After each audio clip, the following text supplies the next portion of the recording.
mais um episódio Cyber Talk. Estamos aqui ao vivo, não estamos ao vivo. Que estranho, né?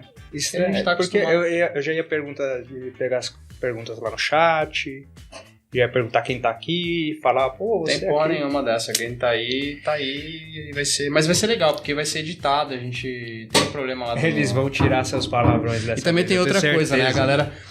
A galera que viu o primeiro episódio dessa terceira temporada vai falar, pô, os caras não tomam banho, não trocam de roupa. A gente tá gravando no mesmo dia, tá, porra? Não é que a gente não toma banho, é que a gente tem mais roupa, tudo. Aqui a gente tá gravando tudo no mesmo dia, por isso, mano. Vocês escolheram a camiseta, colocar também, né? Vai ser um com blusa de frio, outro sem blusa de frio, depende do ar-condicionado da sala. Estamos aqui com o Gilberto Reis. Muito obrigado, Gilberto. Prazer ter você aqui com a gente. O Gilberto é da Run Talent. Falei certinho? Falou certinho. Legal, obrigado por estar aqui com a gente, é um prazer recebê-lo aqui. A gente quer entender esse universo, a gente sabe que é um desafio para todo o mercado de TI, acredito, né? Especialmente para o mercado de cibersegurança, encontrar talentos, reter esses talentos, manter esse cara ao longo do tempo nas empresas, né? Se você puder começar, Gilberto, contando um pouquinho para a gente... o que você faz na Run Talent, qual que é a tua posição e como que a Run Talent funciona, qual que é o objetivo da empresa e quais são os desafios que vocês têm no mercado.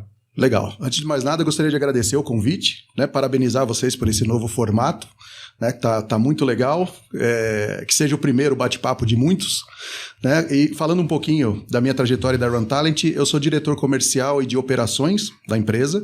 A Run Talent, ela é o spin-off de uma divisão de negócios de uma empresa bastante consolidada no mercado brasileiro, chamada Essence, né, que é uma empresa que vem com um background forte em ERP, em SAP, e nós somos oriundos de uma divisão de negócios que fazia outsourcing de profissionais multiplataforma. Então, há 20 anos praticamente, nós fazemos outsourcing de profissionais de qualquer perfil, exclusivamente de TI. De TI, sempre de, né? TI. Sempre de TI, desde a fundação, né?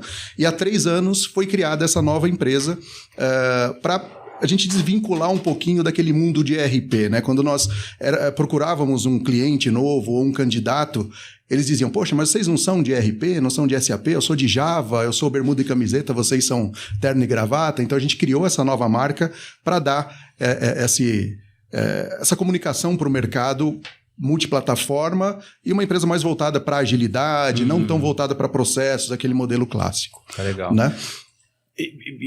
Só para a gente situar todo mundo, né? Assim, uma empresa tem a necessidade de contratar profissionais, vocês fazem a intermediação com os profissionais de mercado, vocês filtram... Sim. Como que é o processo de fazer, vocês fazerem a busca do profissional com um determinado conhecimento específico, entrega ele para a empresa? Como que é efetivamente a mecânica aí da... Exato. Nós não somos uma empresa de headhunting, né? Nós somos uma empresa de outsourcing de profissionais por tempo determinado ou indeterminado. Tá, então o cliente traz a demanda, então eu preciso de um profissional com tais hard skills e soft skills para compor o meu time por um período determinado ou indeterminado.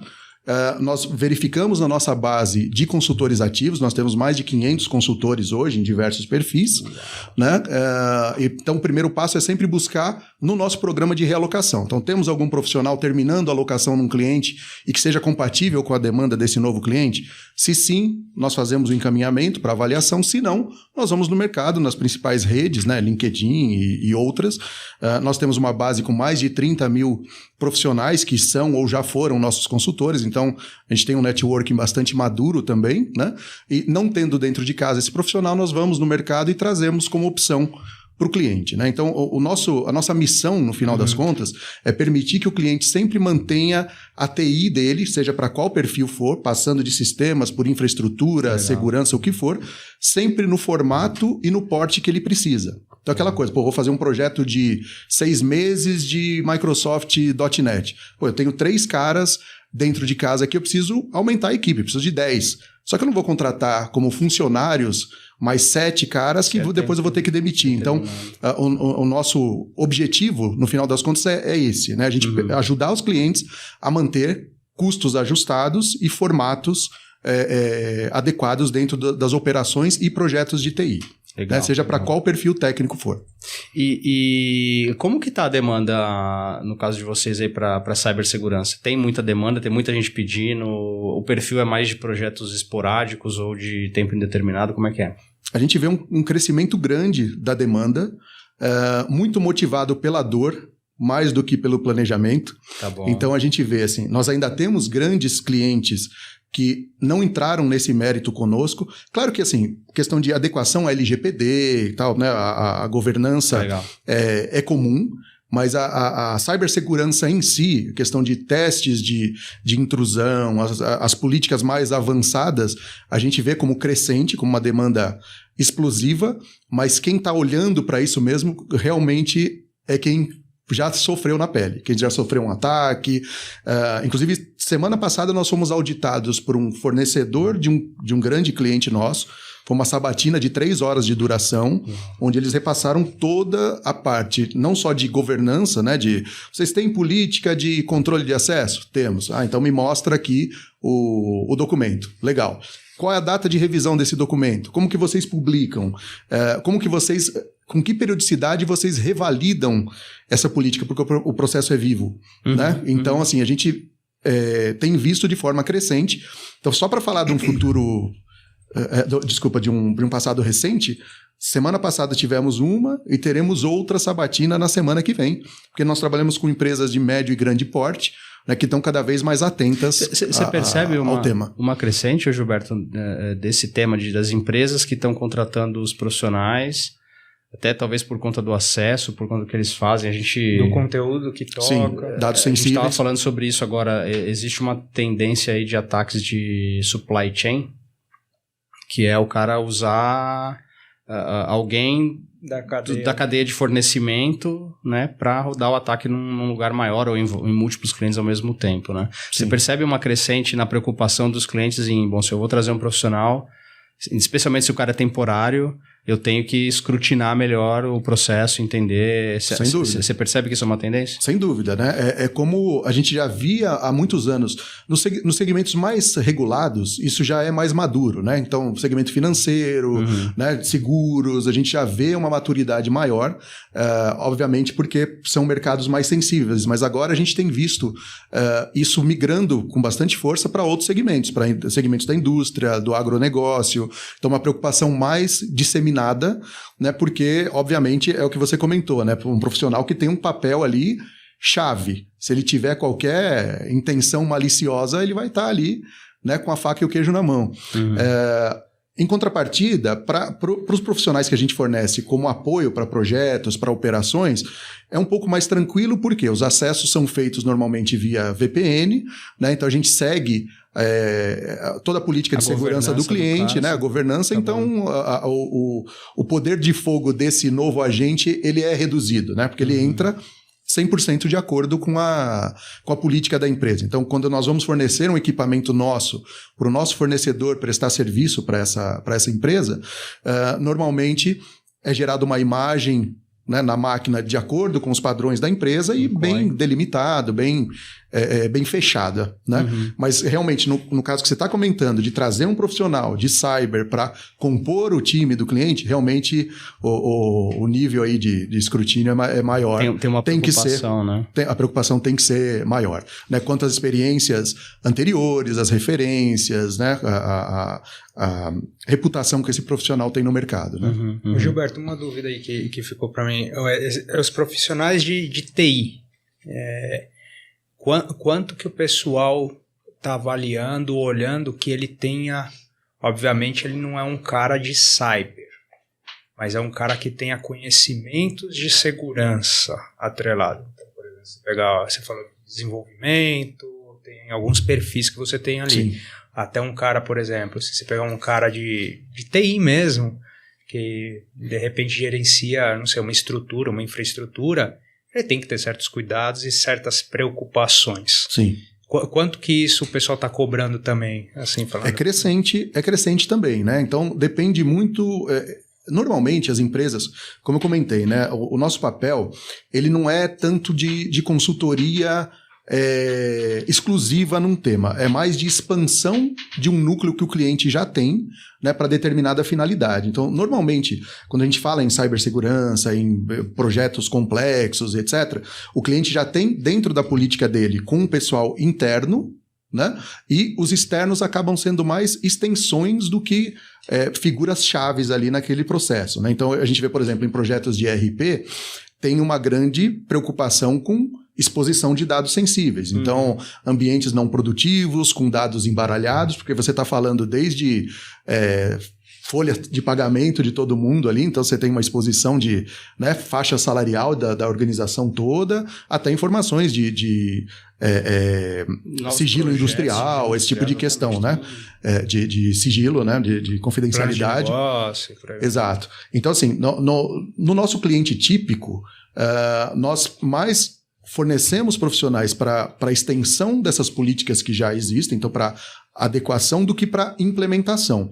Mas, eventualmente, são solicitados perfis mais estratégicos, vamos dizer assim, para a implementação de uma nova frente, uma nova ação na empresa, e aí é solicitado nos hard skills, né? Que certificações aquele profissional precisa ter, quais experiências, mas, no mínimo, é pedido vivência em ambientes que já têm um nível de maturidade um pouco maior em cibersegurança. Isso é cada vez mais comum, a gente receber solicitação do cliente nesse sentido, né? Um profissional que já tenha vivência em projetos que tem aquele nível de governança, de arquitetura, para ele saber que ele não vai conseguir chegar até um ambiente de intermediário, ele vai ficar num ambiente ali só de desenvolvimento, no máximo de homologação, as políticas de subida de pacotes, de atualização, esse tipo, nesse contexto é bastante comum, né? Você percebe, Gilberto, que essa preocupação, assim, a gente estava brincando até um pouco antes no backstage aí, né? A gente que é de cyber não gosta de ser chamado que é de TI, né? A gente é de cyber, pô. São separatistas? A gente é totalmente separatista, cara. Eu não sou de TI, cara. TI é o cara do banco de dados. Fica bravo, né? A gente é de cyber. Mas acho que o contrário também é verdadeiro. Viu? Total, né? Não, com certeza. Porque vocês expõem... É porque TI é muito generalista, né, cara? O pessoal cyber pode tem falar, mas acho que também não... O pessoal de desenvolvimento também fala, esses caras de segurança. Porque vocês expõem as falhas, né? Na verdade, né? As vulnerabilidades. Então... uma das disciplinas é encontrar, né? O probleminha. Exato. Talvez por isso. Enfim, a gente estava até conversando, né, no episódio anterior aí com um colega que, enfim, ele tava comentando da preocupação, eles são uma empresa de escrita de software, né? Eles estavam comentando da preocupação deles em educar os profissionais de escrita de software, que desenvolvem o software, a escrever código bom, porque o custo de arrumar um código ruim é muito mais caro do que ele investir em educação e fazer com que o cara escreva código seguro para ter menos problema, né? Ou a probabilidade de menores problemas depois na produção, né? No caso da Run Talent, você acha que vocês percebem essa necessidade hoje de começar a empregar segurança, seja você dá uma formação básica para o cara de banco de dados, ainda que ele tenha que seguir, a gente entende que nesse modelo de outsourcing muitas vezes é um quadradinho ali, né, que está configurado, o cara vai ter que seguir as regras da empresa, mas você percebe essa necessidade de começar a ter essa disseminação, de pegar outros profissionais de banco de dados, de redes, etc., para que eles também comecem a ter pelo menos essa conscientização, essa vivência com cibersegurança, porque está tendo uma demanda no cliente final? Sim, isso passa por diversos aspectos, né? A evolução da tecnologia tornando a atividade de programação menos complexa, ela também teve um impacto na formação. Então, o que a gente ouve muito clientes dizerem, o pessoal das antigas, que é muitas vezes visto como dinossauro e tal, é um cara que tem uma visão muito mais estruturada em termos de arquitetura, de melhores práticas, de performance de aplicação. Então, ele tem normalmente, não vamos generalizar aqui, né, uma visão mais estruturada e mais completa do todo, né? E o pessoal que acabou entrando no meio do caminho ali acaba muito mais focado no código, o que tem que ser entregue como resultado ali, né? Aquela coisa, programou aqui para sair resultado X, sem olhar tanto para esses aspectos, né? E isso, obviamente, como a gente tem cada vez mais ferramentas de low code, de no code, a gente vê... Abstração. Exatamente. Vez mais a gente está abstraindo as stacks, né? Exato. Então, essa é uma preocupação. Claro que existem N empresas especializadas em formação, isso é crescente, mas a gente vê na contrapartida também esse movimento, né? A pessoa tem que ter um conhecimento... Tem muita gente que é boa no código, ali no detalhe, mas que tem pouca... visão do todo, né? Questão de lógica. Visão holística, eu posso sempre usar a palavra visão holística. Pronto, achou. Obrigado, Gilberto. Achou, é isso aí. Mas né? A gente abstrai tanto, né? Você tá correto. A gente, hoje em dia, com SaaS, com microserviço, sei lá o que mais está sendo feito aí, né? O microserviço do microserviço. A gente está abstraindo tanto, né, que a gente percebe que essa galera nova que está vindo aí, assim, ele abstrai muita coisa, né? Assim, ele não tem a visão para trás, porque o negócio já chega meio que pronto pra ele. E aí também... Esse é um ponto de vista interessante, cara. Quanto mais você abstrai, menos conhecimento você tem da parte de... Pode chamar a parte de baixo? Da stack? Cara, isso eu acho que se reflete em vários segmentos da sociedade. Então, assim como eu disse, né, nós somos um spin-off de uma divisão de uma empresa de ERP, de SAP. E a gente ouve a mesma coisa falando de ERP. Os consultores mais antigos, eles tinham aquela visão de processo. Hoje a gente tem super especialistas em módulos. O cara que conhece tudo de vendas, tudo de logística, né, tudo de controladoria, mas não tem tanta profundidade que o pessoal era obrigado a correr atrás. Uhum. Mesma coisa na medicina. Tenho ouvido, estava conversando com um médico semana passada, ele falou, cara, hoje a gente tem super especialistas em coração, em pulmão, em rim, e poucos que têm um conhecimento muito bom, generalista. Isso tem os dois lados, né? Tem um lado muito bom da super técnica para resolver um problema específico, mas para problemas sistêmicos você tem um prejuízo. Esse é o tema, né? Exatamente. O cara talvez ele tá muito focado ali na abstração dele, né? Exato. Mas às vezes se você tiver um problema maior é difícil dele entender. E aí isso cai no nosso tema que é cibersegurança, né? A gente percebe também o advento do SaaS, que é o software como serviço, né? Ele trouxe uma melhoria importante para as empresas, porque a grande maioria dos contratos de SaaS é nível de segurança compartilhada, né? Então, assim, o provedor do SaaS tem que prover um determinado nível de segurança. Se a gente estiver falando de cloud, por exemplo, e aí o cliente tem que prover um outro nível de segurança. Só que muitas vezes a gente está percebendo que o resultado final é ter um problema... Vou usar o que você disse, um problema sistêmico, porque não tem... Tá todo mundo preocupado com a sua caixinha e ninguém parou para pensar no resultado final, né? Exato. Numa análise um pouco mais ambígua, né? A gente viu esse movimento dos últimos 10 anos, principalmente de virtualização, teve uma série de quebras de paradigmas, né? Principalmente no mercado de ERP, né? Que a gente vivenciou muito. Estou falando bastante de ERP, mas ERP para Runtalent hoje é 20% do negócio, né? Bom. Então, mas... Qual que é a número 1, 2, 3 aí? SAP? SAP, a empresa mãe que gerou a Runtalent ainda é uma parceira SAP, uma implementadora, uma revenda de software. E quando a gente começou a falar sobre virtualização, sobre redução de custos e tal... A gente teve muito aquele embate com o cliente, falando, não, mas está aqui dentro de casa, eu sei onde está, quem põe a mão e tal. E a gente estava naquelas discussões. Poxa, o que te faz achar que com um profissional, por mais capacitado que ele seja, ele tenha mais conhecimento do que milhares de profissionais que uma Azure, Amazon, Google investem, né, em segurança? E eu acho, é o que você está falando, acho que o pêndulo foi muito para o outro lado. Uhum. Então, agora é tudo terceirizado, eu não tenho mais a preocupação.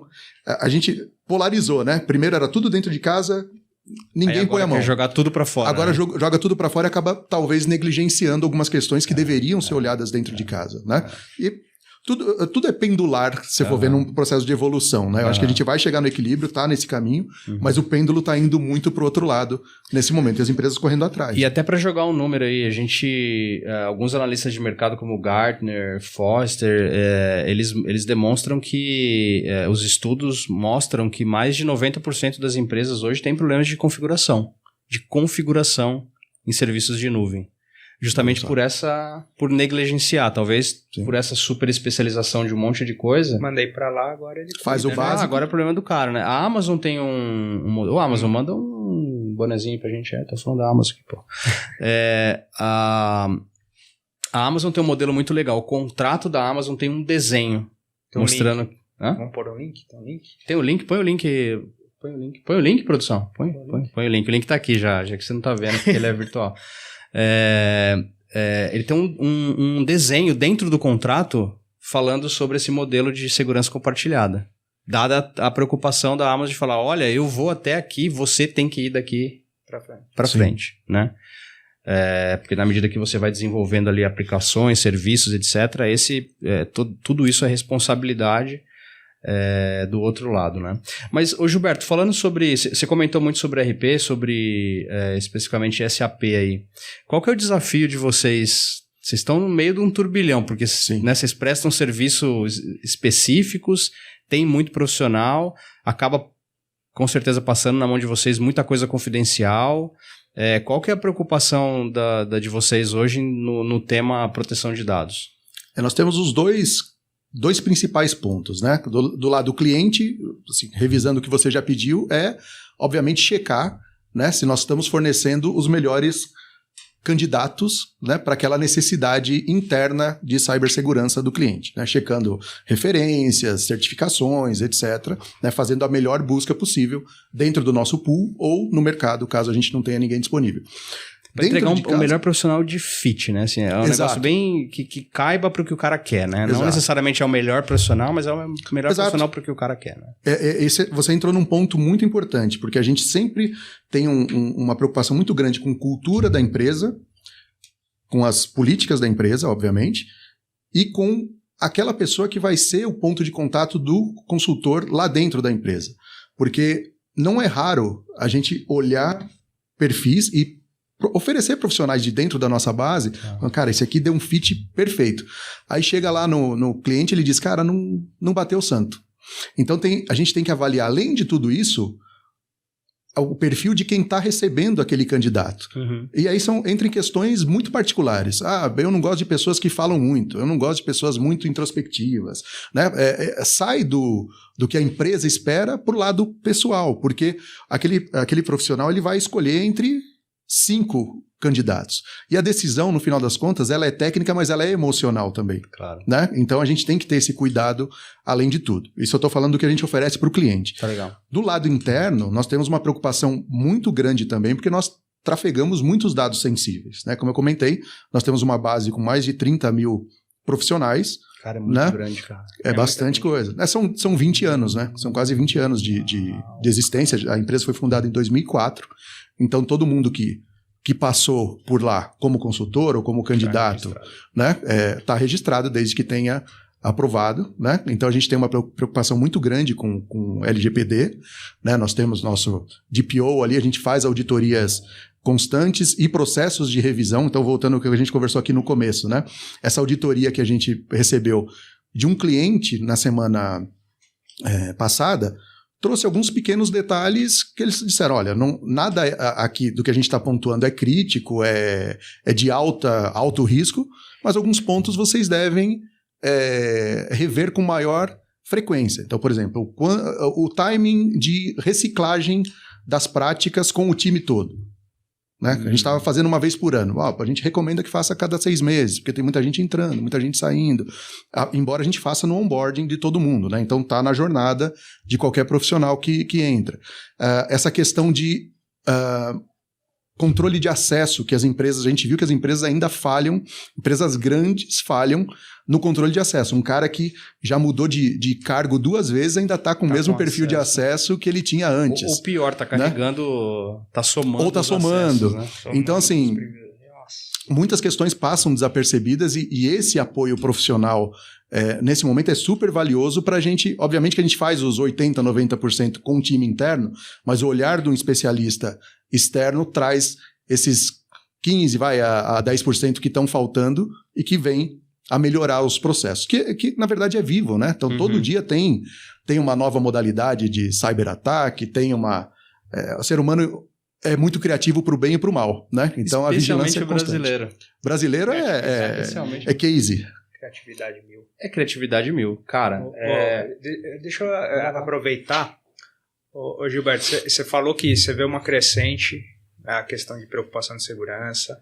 Você falou essa questão de privacidade de dados, mas saindo da privacidade de dados e pegando o gancho do acesso que você acabou de falar. E a gente tem estatísticas, já tem 2 anos que a gente fala de identidade.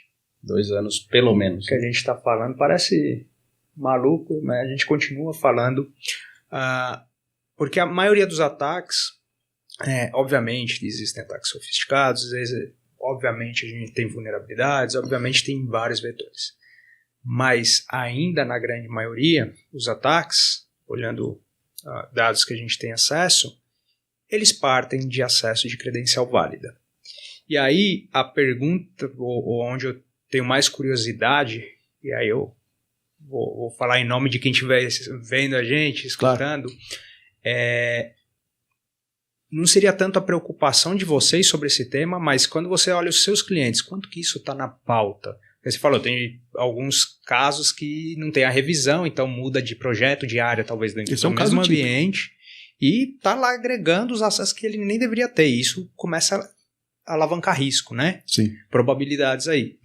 Como você acha que tá? O pessoal está começando a olhar, não é tão verdade, ainda está muito na dor? Eu acho que ainda está muito na dor. Assim, eu converso com bastante gente de áreas de segurança, de grandes instituições, que você não imagina que...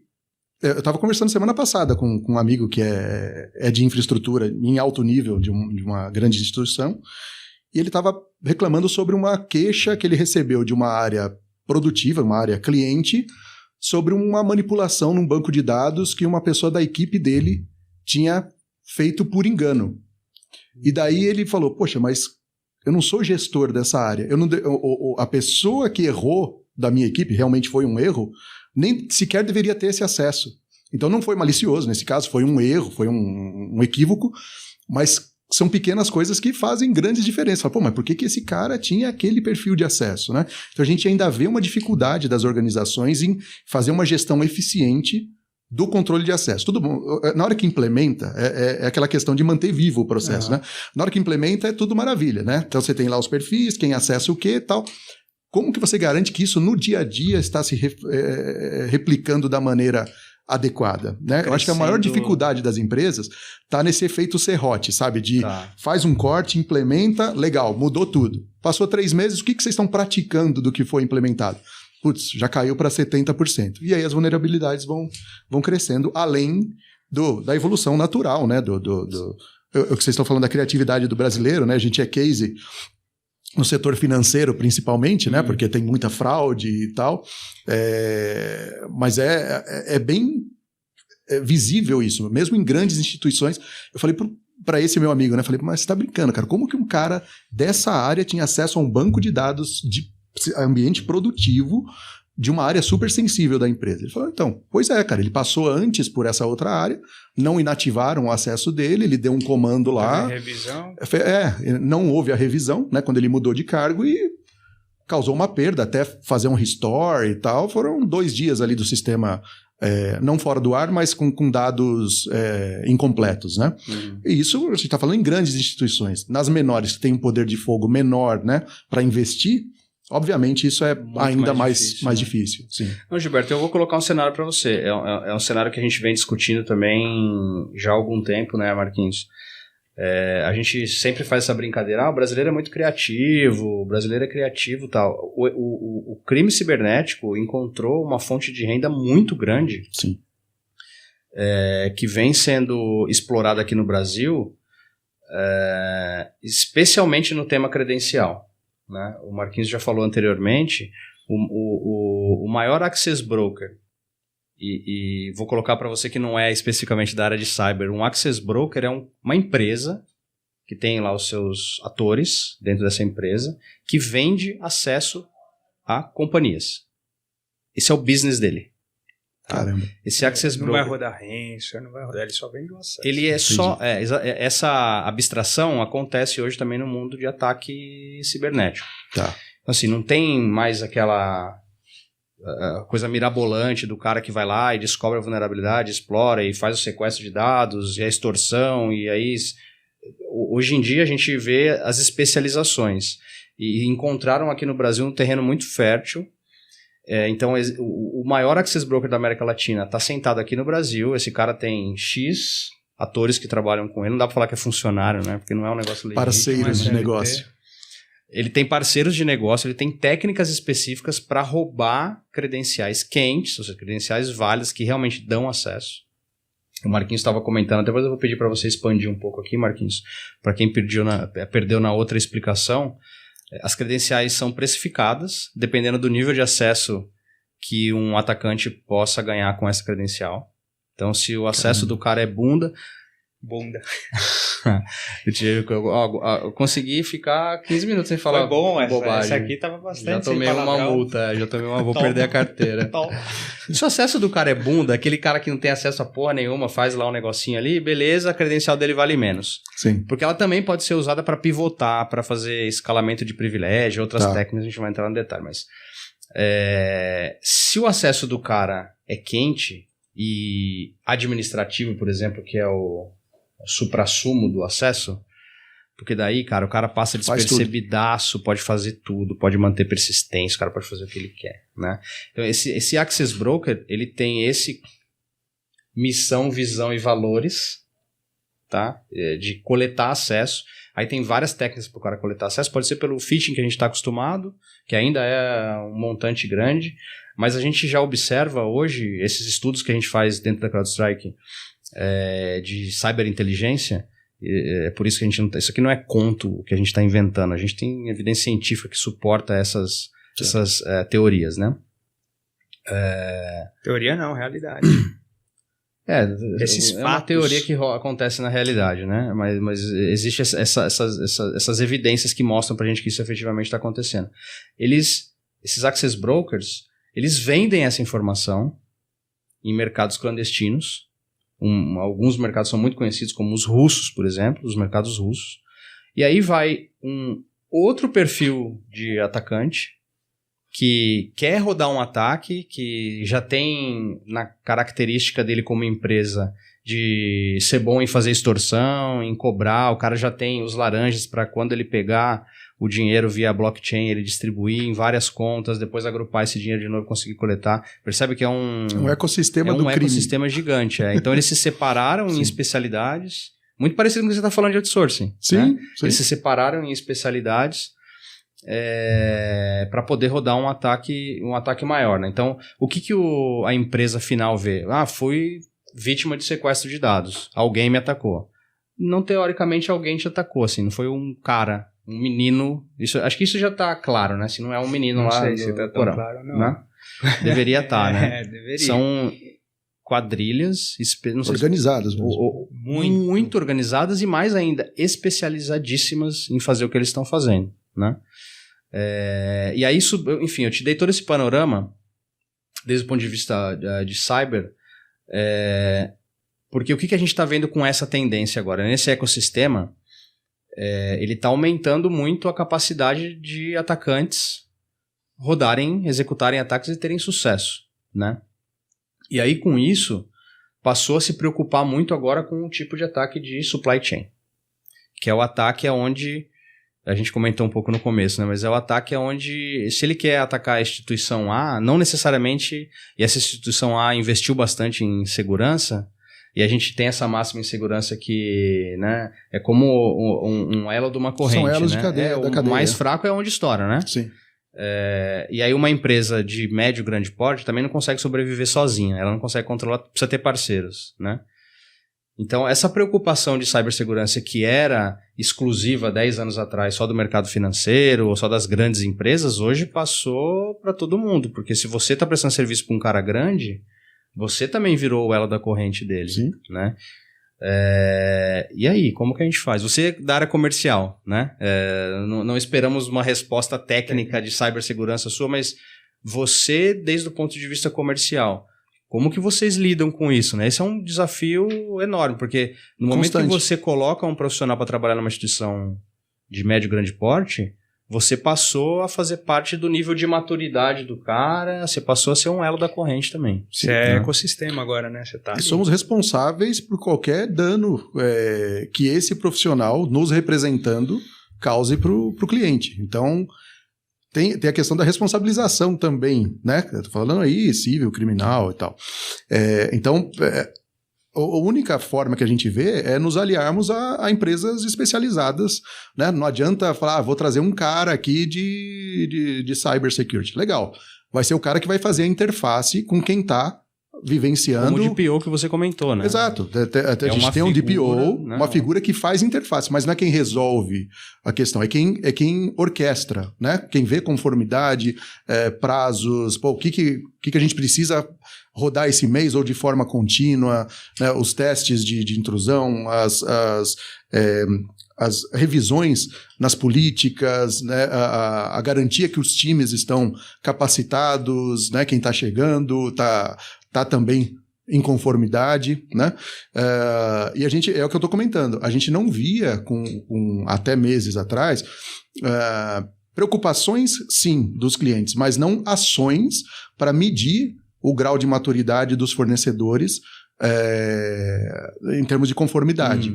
Né? Então, essa questão do próprio cliente ou de um fornecedor do cliente auditar os seus fornecedores para ver se temos uma nota mínima ali para permanecermos como fornecedor é algo relativamente novo e crescente. É o que eu comentei, né? Eu tive uma semana passada, já terei mais uma na semana que vem. Então isso acaba impulsionando a cadeia toda. Pô, eu quero fornecer para um grande player, eu sei que eu tenho que ter pelo menos... Preparado, né? E não é um nível baixo de governança. Né? Eles entram num nível...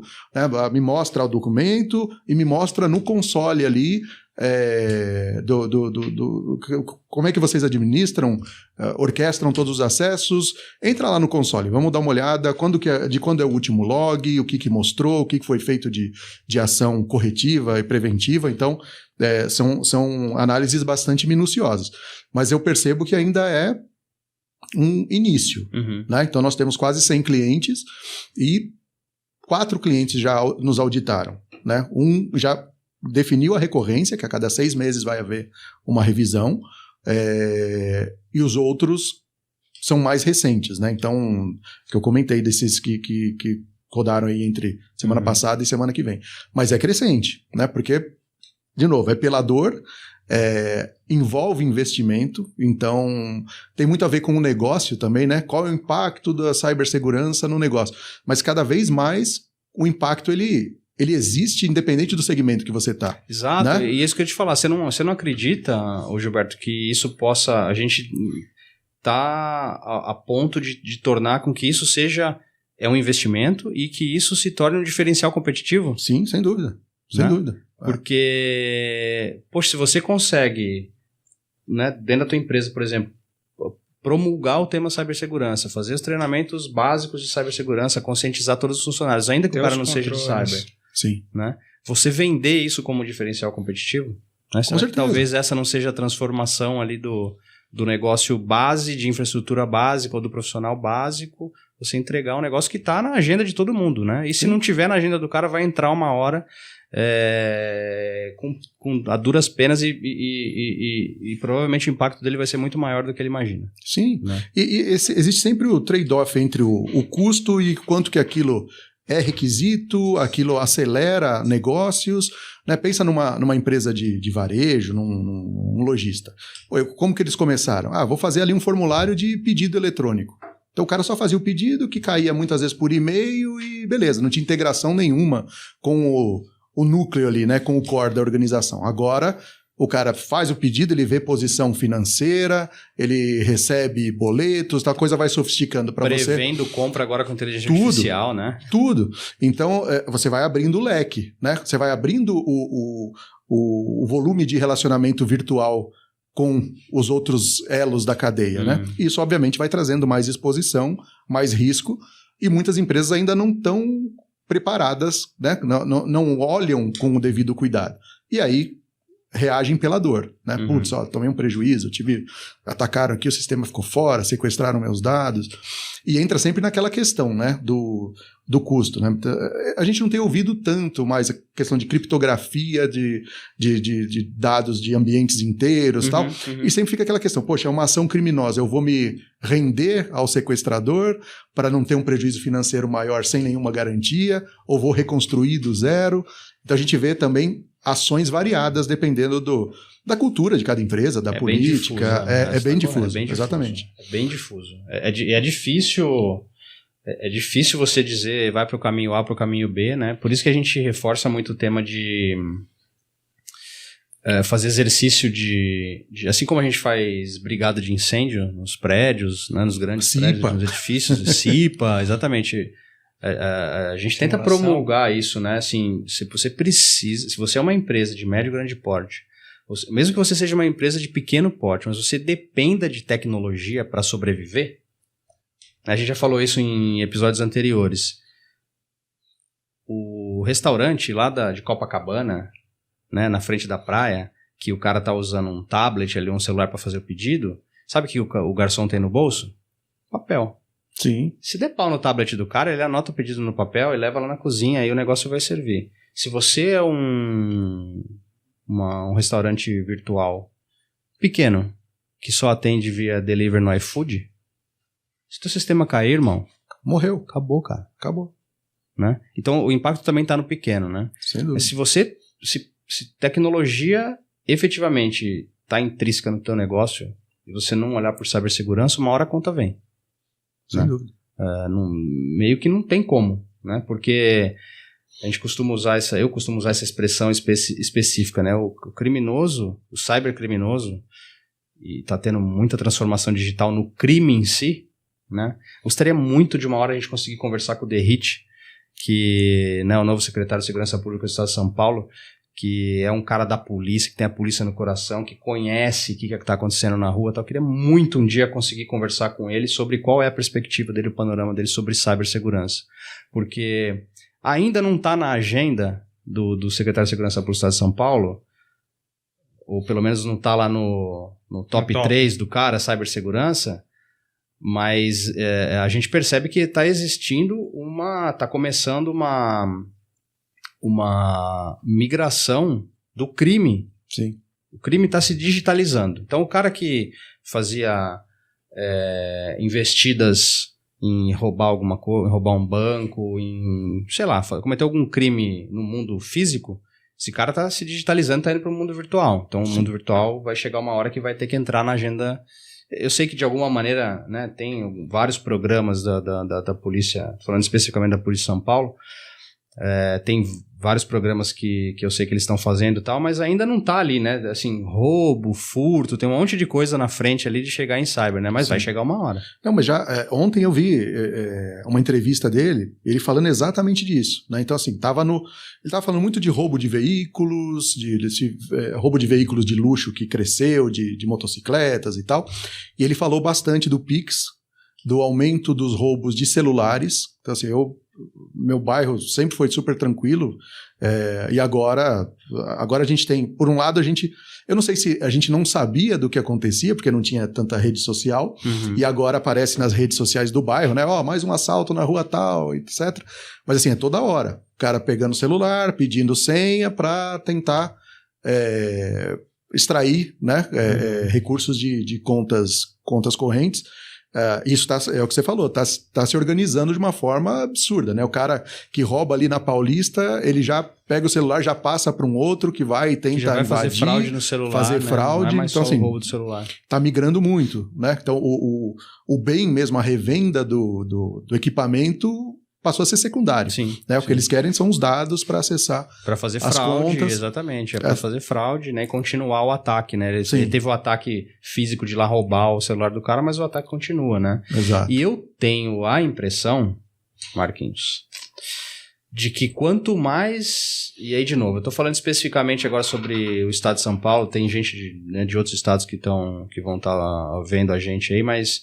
Estou falando especificamente sobre o estado de São Paulo porque é o estado que eu moro, eu sigo, né, enfim, o que está acontecendo aqui na segurança pública. Eu tenho a impressão de que quanto mais apertar os crimes commodities, né, o roubo, o furto, etc., mais vai empurrar o cara para fazer o crime digital. Sim, porque o vagabundo vai continuar sendo um vagabundo. Ele vai mudar de modalidade. O cara não vai... Né, colocou... de novo, falando sobre o tema da segurança de São Paulo. Abriu agora, o governador autorizou contratar, sei lá, acho que 3, 4 mil profissionais policiais, né? Tem edital na rua aí e tal, para fazer treinamento e tal. Daqui um ano e pouco vai ter mais 3 mil, 4 mil profissionais da segurança pública trabalhando em São Paulo. Vai começar a apertar, vai resolver de um lado e vai empurrar os caras para sair. Vai migrar, né? Vai empurrar o cara para sair. Se você olhar os últimos 20 anos, quais eram as modas, né? Tinha o sequestro relâmpago, depois o assalto a carro forte, depois assalto a caixa eletrônico com explosivo, com agências. A polícia vai correndo atrás, eles vão criando outras modalidades, menos arriscadas e mais rentáveis, né? Então, é contínuo. Esse é o tema, análise de risco pura, né? Análise de risco. Análise de risco pura. Sim. Qual que é o risco de eu estar aqui com uma operação pequena, com um computador conectado na internet, rodando um cyberataque? E mais ainda, o desafio há pouco tempo atrás, era... Por que não tem tanto... Por que o criminoso não migrava tanto para o mundo de cyber? Porque é difícil. Sim. O skill, achar gente... Hoje em dia, tá tudo como plataforma. Você compra tudo pronto. A gente estava falando sobre o Access Broker que vende o acesso, então o cara não precisa mais ir buscar o acesso. Ele tem onde comprar. Sim. Ele tem um SaaS ali. Exato, não. Que absurdo. Lockbit é uma das grandes plataformas de... Você falou, a gente escuta falar menos hoje de ataques de sequestro de dados, né?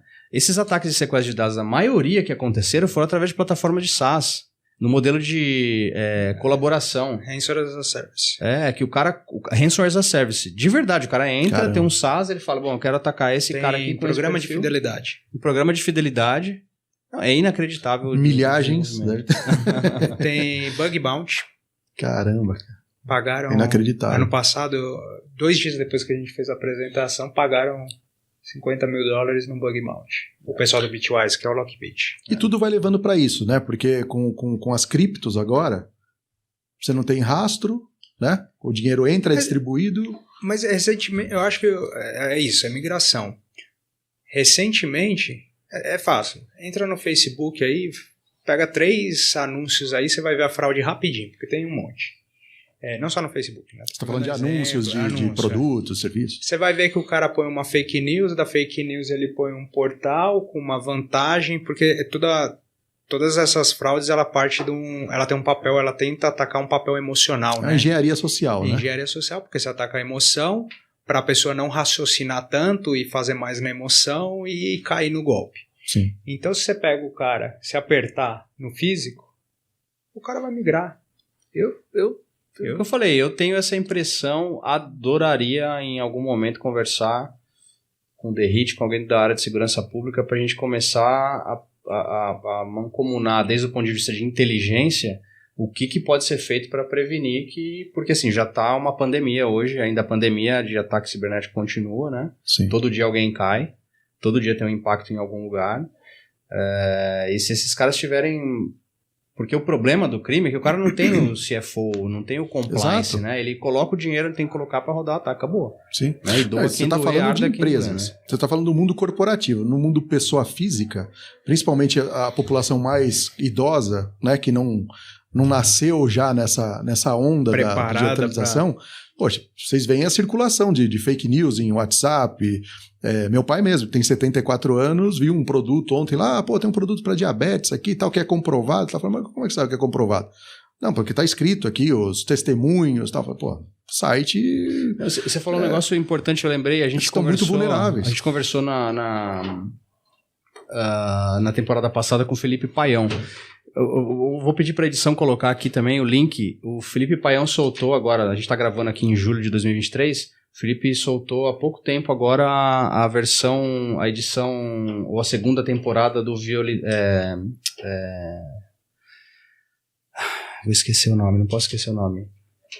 Olha no celular, cola, velho. Caramba, cara, eu tenho que olhar. Véio. Cara, é fantástico. Isso aqui é um negócio, inclusive, para você mostrar pro teu pai, tá? Felipe Paião. Cara, eu sou péssimo de nome, né? Dentro do negócio e acabou.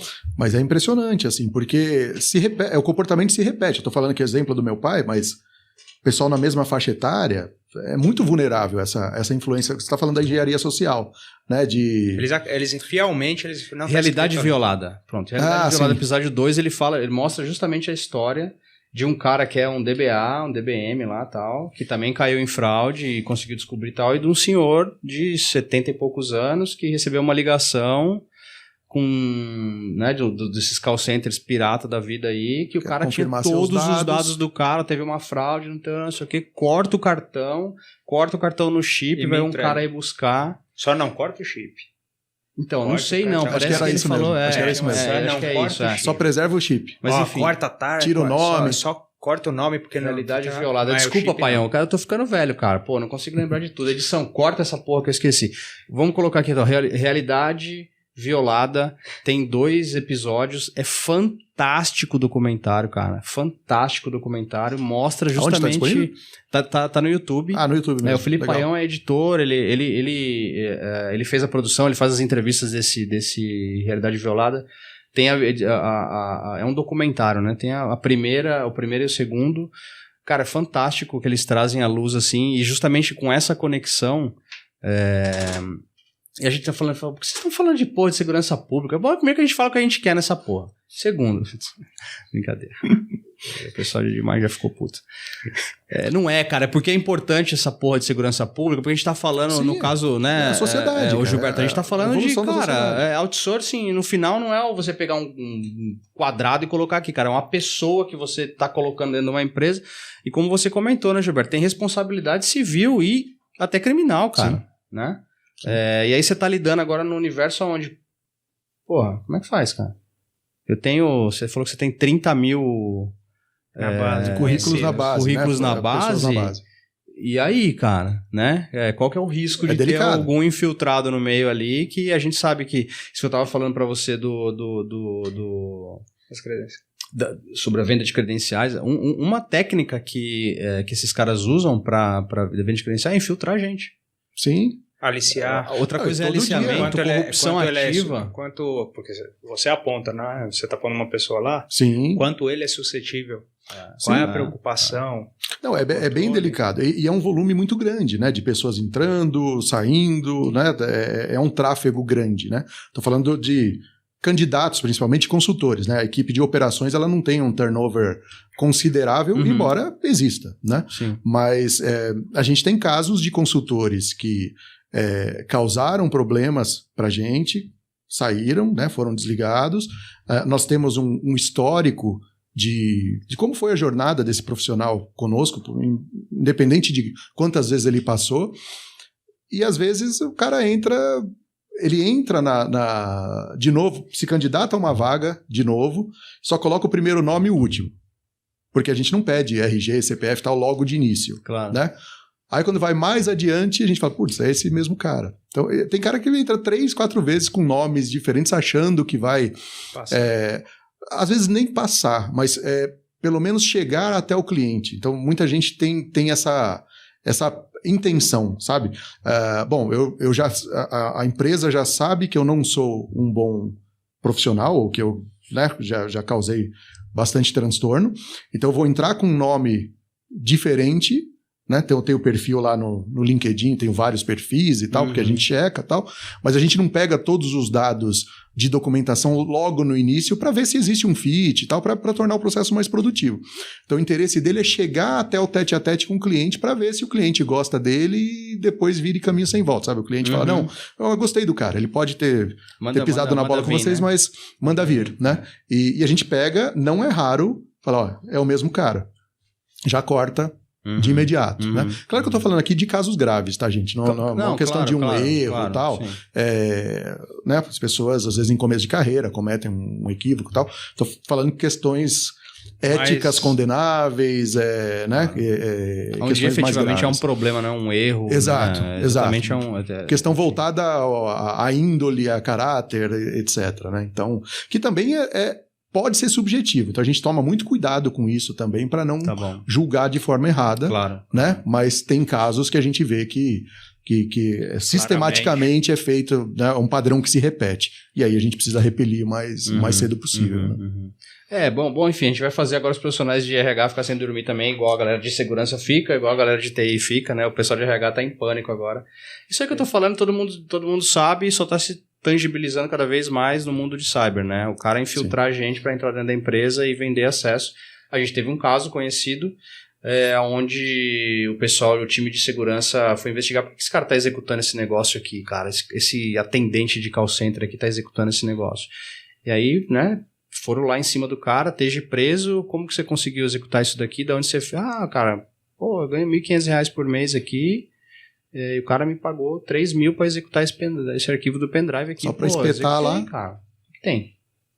Achei que ia abrir uma florzinha ali do... né? E é isso aí, cara. Enfim, né? Então, tem muita coisa que há de se entender ainda quando acontecer, mas acho que o tema principal é a gente estar preparado, pensando, né? A gente está chegando no final, ô Gilberto, eu queria... vai ser uma tendência nossa de fazer isso em todos os episódios dessa edição do Cybertalk, né, com a tua carreira, com o teu posicionamento hoje dentro da tua empresa, você não é um profissional dedicado de cibersegurança, então a gente vou falar de novo, né, falar que eu posso falar, não tem nenhum problema, somos profissionais de segurança puro sangue. A gente é de segurança e tem muita dificuldade em falar qualquer outra coisa, até de ter habilidades interpessoais ali, né? E é o caso com muito profissional de segurança, né? Como que você acha, na sua visão, né, que nós, como profissionais de segurança, podemos ajudar, né, você da área comercial, de uma empresa, né, de talentos, de outsourcing, etc. Como que a gente da área de segurança pode melhorar a forma com que a gente se comunica com um negócio, especificamente no teu, para mostrar esses riscos, mostrar essas... e isso que pra gente é um negócio, você fala, como o cara nunca fez isso, né? E aí o cara de negócio falou, nem sabia que isso existia, cara. Sim. Isso aí parecia videogame, né?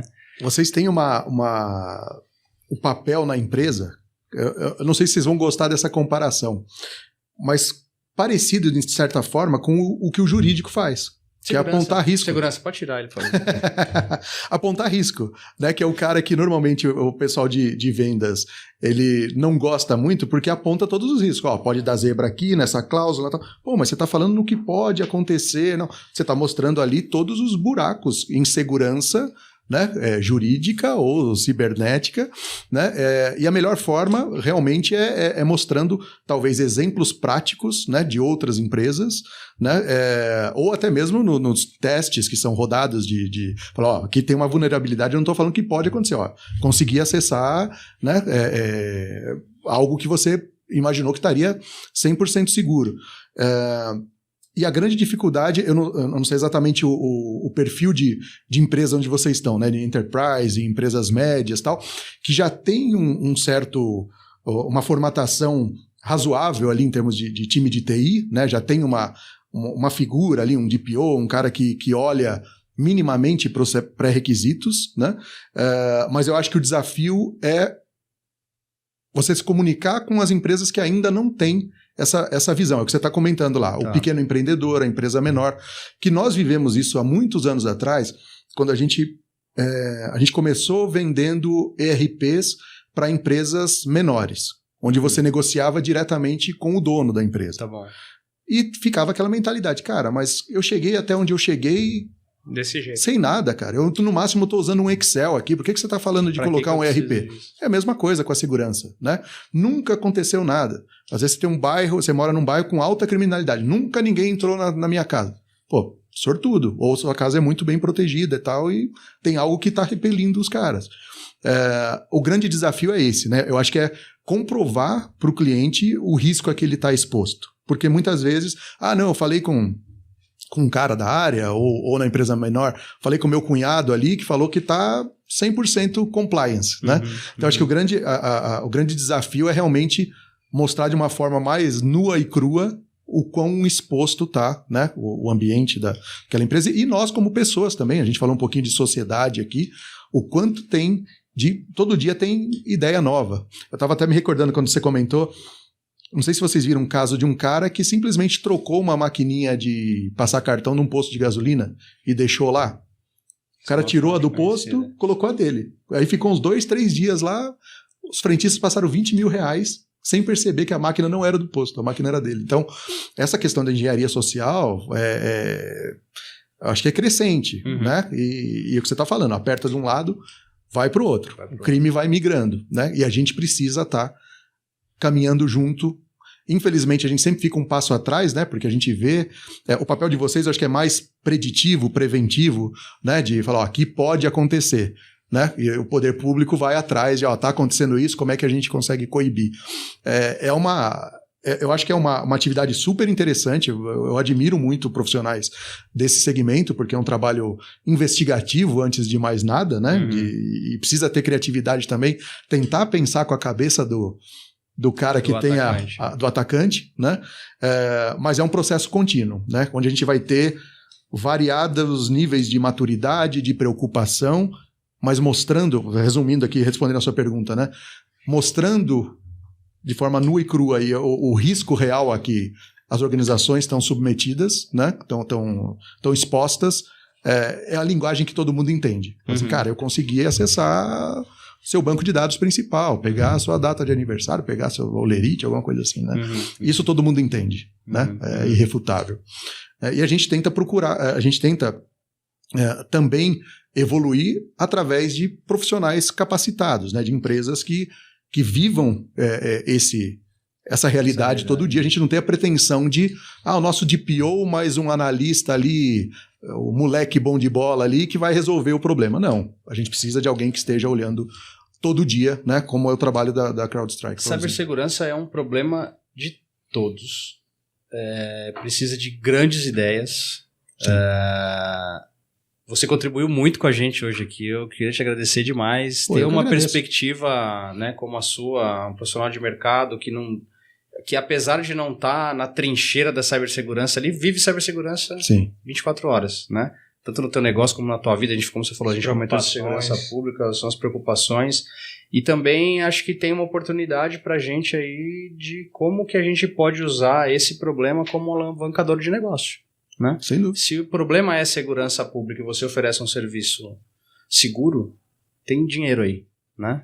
Sem dúvida. Então é uma oportunidade também. Super obrigado, é um prazer te conhecer pessoalmente, Gilberto. Muito feliz de ter você aqui com a gente. Obrigado demais por ter dedicado teu tempo aqui com a gente. Muito obrigado.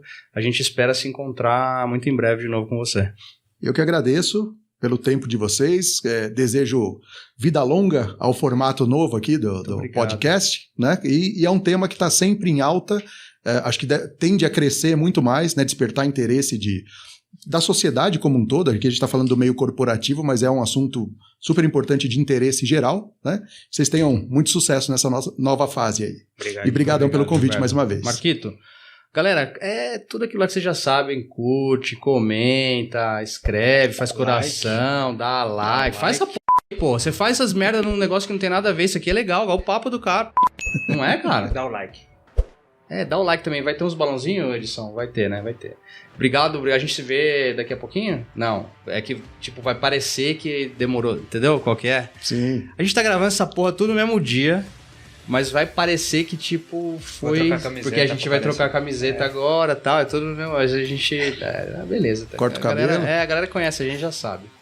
Pessoal, obrigado por acompanhar com a gente aí. Segue aí e manda bala. Valeu!